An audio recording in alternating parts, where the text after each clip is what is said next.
Alrighty, welcome back everyone. We just talked about the tiers or groups or however you want to see it of this conference as I see it. I think there's quite a few X Factor teams right in the middle there that could make some big time noise in this conference this upcoming year, but obviously something we'll get into when we get into the predictions here in a second.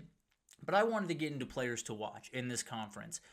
Every time I watch one of these conference previews, one of the biggest beefs that I have with some people that do them, and it's very hard to fit every team in here, especially with the power conferences. So I understand the approach. I'm not necessarily poo-pooing people for going about it this way, but I hate when a team is just totally forgotten. And maybe it's not a team that's going to fully factor in. Maybe it's not a super quote-unquote important team to that conference going into this year, but it's still a team to watch. It's still a team that's going to be really interesting, and it's still a team that, at the very least, you should have a little bit of knowledge about. So let's go ahead and jump into this, and let's talk about the players in particular that I'm watching as we head into this year. We will go through every single team, and we'll break down two guys, one on each side of the ball for you. And we'll start with Boston College. Lewis Bond, an incredible wide receiver for this team. 67 catches, 689 yards, 3 scores a year ago. He is going to be the leader of this offense. He's going to be the guy that they're going to have to turn to pretty consistently. I like some of the other receivers they have, but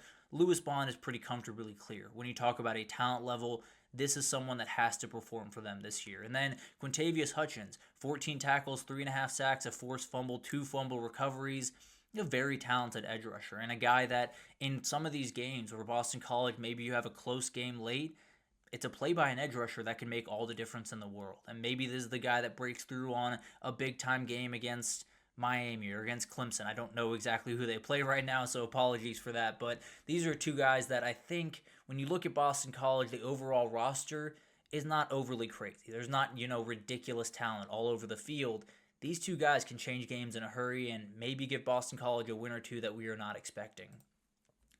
Then we go over to Cal, and Jacob DeJesus, coming over from UNLV, is the guy that I want to highlight on the offensive side of the ball. 500 yards, 3 scores a year ago. This is a very shifty guy. This is a get the ball to him in space and allow him to go to work. And I think with a transfer quarterback coming in like Devin Brown, you kind of need one of those guys. You need one of those guys that make it so easy on the quarterback to throw a 2-yard completion that turns into a 12-yard gain. That is a hugely important thing, and I think they have that guy in Jacob DeJesus. Obviously, he can't carry the entire load, so that's going to be something to watch. We're going to have to make sure that he can be able to put it together week over week, or at the very least, they have another piece to put into that position. But this is a very important guy. Coming over from UNLV, I think, will be huge. And then on the defensive side of the ball, coming over from Liberty, TJ Bush Jr., very talented kid, 22 tackles, 5.5 sacks a year ago. He's going to be a factor in the pass rush game, no doubt about that. And he's one of those guys that, again, when you're talking about Cal, you're talking about travel. Teams that might be more talented, might be better in a number of different ways, come over, have to travel all that way. Maybe TJ Bush has one of these incredible games against a Duke or against a Pitt or against someone that has to travel all the way to California to play him. Could be an interesting team. There's no doubt about that. I think it's one of those teams that not a lot of people love to win the conference or do anything too special, but absolutely could throw a wrench into the works for someone else that's expecting to do that. Then you do have Clemson, and there's two guys here that I think are really interesting for a number of reasons. Adam Randall kind of tops the list for me. This guy was a wide receiver. For the vast majority of his time at Clemson, he became a running back kind of because he had to be. In the game against Texas, they didn't have Phil Maffa for the entirety of that game. Adam Randall had to come in and make some big-time plays, and he did. He had 4 carries, 44 yards. Throughout the year, he had 16 catches, 155 yards, and 2 scores. He is a guy they're going to need. And I love Gideon Davidson coming in as a freshman. I think Jay Haynes can take that next step forward, but they're going to need a guy that can kind of be that bruiser. And I think Adam Randall can absolutely be that guy. Very interesting kind of move for him, but he's uber talented and he wants to be on the football field. He is absolutely going to be someone you're going to hear from this year. And then if you don't know the name Ashton Hampton, learn it very quickly. He's a very talented corner for them. 20 tackles, 2 picks, 1 touchdown on one of those, and 5 pass deflections. He has unique ability. Him and Avion Terrell are about as good a cornerback duo as you're going to find in the entire country, and he's a guy that could make a huge step forward and be on a lot of short lists for the NFL draft in 2027. We do have to wait one more year for him, but incredibly talented kid that might just make some plays against some really talented LSU receivers in week 1. Moving forward to Duke, they got a big time transfer, at least in my opinion, when they brought over Andrel Anthony from Oklahoma. He was at Michigan to start his career, went to Oklahoma, had some injury troubles, has 800 career total yards, so it's been a little bit all over the place. It's been spotty at times for him. I think this Duke offense is a little bit more advantageous than Michigan was, and then maybe even Oklahoma was a year ago for this guy. Obviously, the injuries played a big role in why he wasn't super effective, but he's a down the field guy. Darian Mensah, if he can find this guy quickly, or he can find this guy over the top of the field, he can be a game changer. We talk about those close games that Duke did really well in last year. Sometimes it's that one big play over the middle, or sometimes it's a big play by Chandler Rivers. Chandler Rivers is one of the best cornerbacks in the entire country. He had 2 forced fumbles, 3 picks, 8 pass deflections a year ago. He will be a factor this year. He is the guy that I know for a fact Manny Diaz is looking at and saying, you're going to guard one side of the field. We are going to allow the rest of our DBs to kind of play around with things, be a little bit more dynamic, be a little bit more multiple. You got to hold down this side of the field, and I think he is more than capable of doing that against just about every wide receiver in this conference. He's uniquely talented. He's one of those names that I don't think a lot of people know. You should know it. He's incredible and absolutely a guy that will be playing on Sundays here pretty soon, but Duke gets him for one more year, and I think he's going to be a special player for him in this year. The team that just has to turn the corner is the Florida State Seminoles, and as you can imagine, it's 2 transfers that you're going to have to watch out for this year. Deuce Robinson has to be a better player. There are so many things that this guy does really, really well. 23 catches, almost 400 yards, 5 scores a year ago. He's uniquely talented. He has track speed at 6'5". He has all the ability in the world. He just hasn't been able to put it together. And I think it's a mix of a lot of things, whether it's his level of player, the offense not running as efficiently as it usually does under Lincoln Riley. Regardless, he is now down in Tallahassee, and he's probably got to be wide receiver 1. I think there's some other guys, not Keelan Marion, there's some other guys that can pick up the slack there for sure, but I think this has to be your guy if you're a Florida State this upcoming year. And then on the defensive side of the ball, Elijah Herring, coming in from Tennessee, was at Memphis for a time, but is 33 tackles, 3.5 sacks, 2 forced fumbles, 2 picks a year ago. He's a very talented guy. He's a guy that can be a big-time tackle guy for you, be a big-time kind of erasing the run game, playing the gaps really, really effectively, and be kind of the leader of that defense in some respects. I don't know if he's going to be the green dot guy, but would not be surprised at all if he ended up being that guy for this team. Really, really talented, just has to put it all together in once. Moving over to Georgia Tech, this is a team that I think we know about Eric Rivers. I think we know Malik Rutherford. I think we know about Jamal Haynes and all those guys. Isaiah Canyon's a very interesting player to me, and he's a guy that only had 6 catches a year ago for 83 yards. He's the best blocker on this team, and obviously sans the offensive line. He is a uniquely good blocker on the outside, and when you talk about Georgia Tech football, if they can block on the outside, they're going to do some dangerous things with that quarterback run game and even just the run game in general. He is a very, very good player, and he's going to be on the field a whole lot more this year. He is a guy that can make all types of plays. Love the length from him, and I think he has a lot of upside in the receiving game. Obviously, he's more than happy to do some of that dirty work, play on special teams, do all that fun stuff, but he's going to make some plays that I think Georgia Tech is going to be uniquely important plays for Georgia Tech in this upcoming season. And then Kyle Leffert, one of the best linebackers in the entire country, 64 tackles, 3 sacks, a pass deflection a year ago. He's going to be a factor. And he got the cowboy collar going. I love him. He's so much fun to watch. He's one of those guys that kind of is a little bit of a throwback college football player. You got to love those guys, and he's going to be awesome to watch this year for Georgia Tech. Moving over to Louisville, I want to start with Jaleel Skinner, a very interesting tight end that didn't get a lot of usage at Miami, had some different bad moments, but is showing out in fall camp for Louisville. A uniquely athletic tight end, a guy that is super, super long, can run really fast, can do a lot of different things in the pass game for you. And I think with losing some of those wide receivers they had a year ago for Louisville, mainly Ja'Cory Brooks, obviously, I think Jaleel Skinner could be a big part of this offense. And then on the defensive side of the ball, Stanquan Clark, is going to be the leader of this defense. 76 tackles, total tackles a year ago, 2 forced fumbles, 2 INTs. He's got to be a difference maker, especially in those big games against Clemson, against Miami. He's got to be the guy that makes those big-time plays. They got plenty around him. There's no doubt about that. It's a very talented defense overall. This is probably the most talented guy and the guy that you're going to hear the name called quite a bit. Moving on to Miami, Jordan Lyle seems to continue to turn heads in that room. Mark Fletcher is going to be the lead running back for the Miami Hurricanes, but 54 carries, 400 yards, 4 scores last year. This kid can go. He can absolutely fly down the field. He is going to be a big play threat every single time he touches the ball. I think he's a uniquely talented kid, and I think he's someone that could take a step forward in the number of carries he gets and obviously the number of plays that he makes. And then Keontae Scott comes over from Auburn, part of that rebuilt back end that was rebuilt a year ago. So it's a little bit all over the place back there. He has to have the effect that kind of a Mish Powell had a year ago. Now, Mish Powell left a little bit of meat on the bone, and I think he would tell you that, but Keontae Scott's got to be the leader of this back end as far as I'm concerned. Still a lot of talent on that back end, still a lot of young guys on that back end. So you got to be very careful about this, but I think Keontae Scott can be very, very important, not just from an on-the-field perspective, but just from a communication perspective on the back end of that defense that Miami desperately needed a year ago.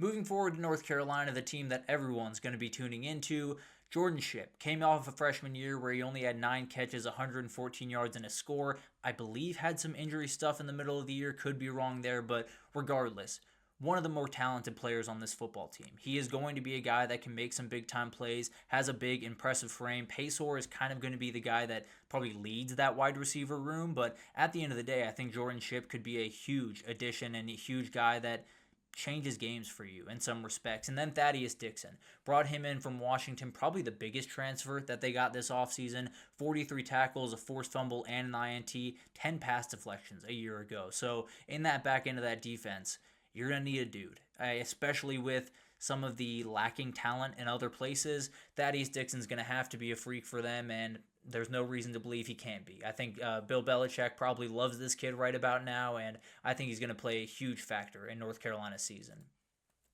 Moving forward to NC State, the team that I might have just been a year early on, but Noah Rogers returns. He was a very talented kid out of Ohio State that transferred over last year. A lot of expectations on him last year. Had 478 yards and a score. Had some injury stuff, but overall just didn't play that great of football. The quarterback play right next to him was not all that great either, depending on who you talk to. So it was one of those seasons that Noah Rogers would probably like to forget. That being said, I think he can take another step forward this year. A very physically talented kid. I think CJ Bailey will hopefully stabilize the quarterback play just a little bit there. And then on the defensive side of the ball, Sean Brown's the leader, plain and simple, on this football team. 96 tackles, 3 sacks, 2 forced fumbles, 3 fumble recoveries.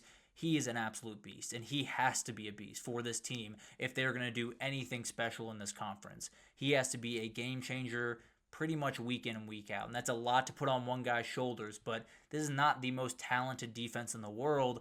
This is a uniquely talented player and a guy that can absolutely make some big-time plays for them, and he better every single week, or it's going to get a little bit sketchy fast for the NC State Wolfpack.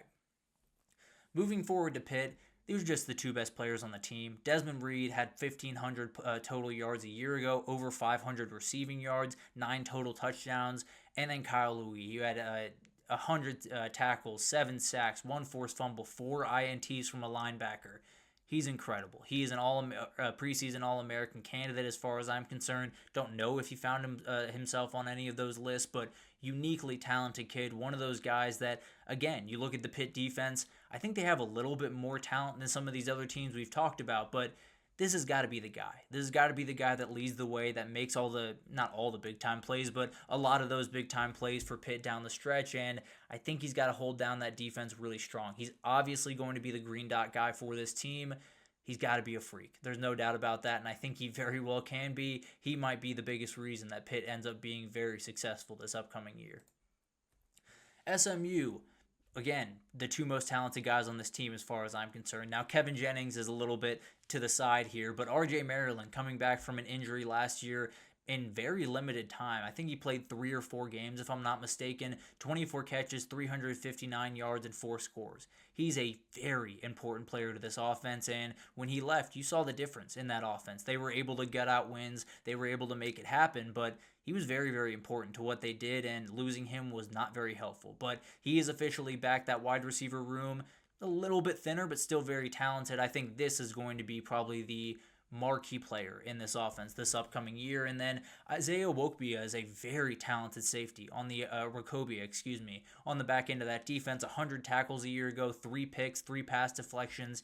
He's going to have to make some big-time plays. I think this SMU group is talented, but you lose a guy like Elijah Roberts, you're going to need some help from the back end. The back end is going to have to be a little bit better than it was a year ago, and it was pretty darn good a year ago. So I'm very excited to see what this kid can do. He will be playing on Sundays at the end of this year, but I think for right now, he can do some really incredible things and maybe lead SMU back to another CFP. Moving forward to Stanford, CJ Williams is a very interesting guy and has had a rather lackluster career coming out as a 5-star from high school. Very, very physically talented. One of those guys that you look at and you say, yeah, that's a college wide receiver. There's no two ways about that. But he's got 16 catches, 248 yards, and 2 scores a year ago at Wisconsin. I don't know if it's going to be all that better at Stanford, if I'm being totally honest, but I do think he is going to be the go-to guy in this offense. I think he's going to be almost force-fed to a certain extent in this offense. So cannot wait to see what he can do. And then you got Tevoa Tafiti, 21 tackles, 3.5 sacks, 2 forced fumbles, and an INT a year ago. This is just a guy that has to make big-time plays. If they're going to be able to upset anyone, really, in the ACC, he's going to have to be able to be a force on the outside. And that's going to be a relatively tall order because the talent around him isn't all that crazy, but at the end of the day, I do think he can be a really impactful player, and maybe in one of those big-time games that Stanford somehow finds a way to win, you see him with a couple of sacks and maybe a forced fumble or two. Moving forward to Syracuse, the addition of Jonte Cook is one of the more important ones that went very under the radar, and Jonte Cook is somewhat to blame for that. Had a very tumultuous spring where he left Texas, went to Washington, only was around there for about 48 hours before transferring back out. He has now landed at Syracuse, and it seems like everything's a go. It seems like everything is kind of back where it needs to be for him. It seems like Fran Brown is getting him back on track.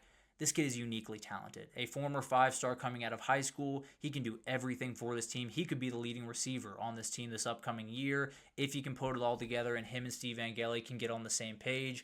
I really like this kid's talent. I think from a talent level, you're going to be hard-pressed to find someone more talented on this Syracuse roster. Can he put it all together? And then Devin Grant had 51 tackles, 2 sacks, 3 forced fumbles, an INT, and 3 pass deflections a year ago. This guy's uniquely talented, and he's a very, very fun watch. He was a guy that came over from Buffalo a year ago and had some time, definitely played good time in this defense, but I think this year he's going to have to be a leader. I think him and Deuce Chestnut on that back end are going to have to be really, really huge players. I think Devin Grant could turn some heads and maybe even make an all-ACC team this upcoming year. Virginia Tech, bringing in Terrion Stewart is huge. He is an absolute bowling ball. And if you want to look up that guy, now you can really see it in that picture right there, but if you want to look him up for a full view, he's a bowling ball. He's 166 carries a year ago, 98 yards, 6 touchdowns. A beast. A true beast. One of those guys that you put next to Kyron Drones, and you got a forceful running duo in that backfield. Now, Bishal Tootin is plenty talented, maybe not quite as forceful as Terrion Stewart, but plenty fast. There's no doubt about that. But I think the running back position is going to be more than fine for Virginia Tech this upcoming year. And then you got James Joachim, a very interesting guy coming over from, if I'm not mistaken, Eastern Michigan. I could have that wrong, but very talented. 98 tackles a year ago, 3 sacks, 1 forced fumble, 3 pass deflections.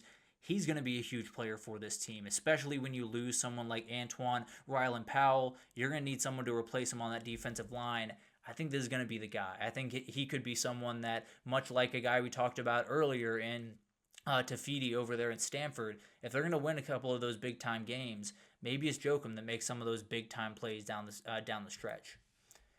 Going to Virginia, a team that probably is fighting for bowl eligibility at best this year, but Jaden Thomas coming in from Notre Dame, really like that addition. I think that's a guy that can block incredibly well on the outside in some of those run situations, but also is a big body. And I think when you talk about these offenses that might not have the most talent in the world, if you can put out 6'6" guys with the ability to win those 50-50 balls, you're going to have the ability to at least score when you get into the red zone. And I think when you talk about Virginia this year, it's not going to be all that pretty the entire time, but I think Jaden Thomas, at least gives that team a baseline in the pass game that could be a little bit higher than it has been in the past. And then Milton Mitchell, coming over from Ohio State, hasn't played a lot, only 6 tackles and 2 sacks a year ago.